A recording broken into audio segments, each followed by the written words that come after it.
മുണ്ടക്കൈ ചൂരൽമല ഉരുൾപൊട്ടൽ ദുരന്തബാധിതരുടെ പുനരധിവാസവുമായി ബന്ധപ്പെട്ട് ഗുണഭോക്താക്കളുടെ പട്ടിക പ്രസിദ്ധീകരിച്ചു. ആദ്യ പട്ടികയിൽ 242 കുടുംബങ്ങളാണ് ഇടം നേടിയത്.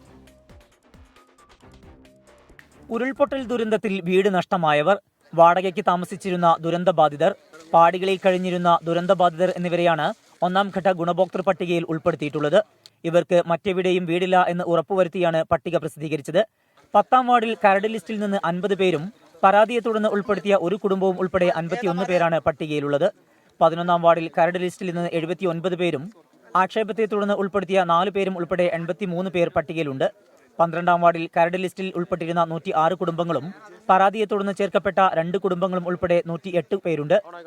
അന്തിമ പട്ടിക collectorate, Wayanad Mananthavady RDO office, Vythiri taluk office, Vellimala village office, Meppadi ഗ്രാമപഞ്ചായത്ത് ഓഫീസ് എന്നിവിടങ്ങളിലും തദ്ദേശ സ്വയംഭരണ വകുപ്പിന്റെയും ജില്ലാ ഭരണകൂടത്തിന്റെയും വെബ്സൈറ്റുകളിലും പ്രസിദ്ധീകരിച്ചിട്ടുണ്ട്. ദുരന്തബാധിതർക്കായി കൽപ്പറ്റയിലും നെടുമ്പാലയുമായി നിർമ്മിക്കുന്ന ടൗൺഷിപ്പിൽ ഇടം നേടേണ്ടവരുടെ അന്തിമ പട്ടികയ്ക്കാണ് ജില്ലാ ദുരന്ത നിവാരണ അതോറിറ്റി അംഗീകാരം നൽകിയത്. പട്ടികയുമായി ബന്ധപ്പെട്ട പരാതികളുണ്ടെങ്കിൽ ദുരന്ത നിവാരണ വിഭാഗത്തെ സമീപിക്കാമെന്ന് കലക്ടർ അറിയിച്ചു. 2ാം ഘട്ട പട്ടിക ഉടൻ പുറത്തിറക്കും.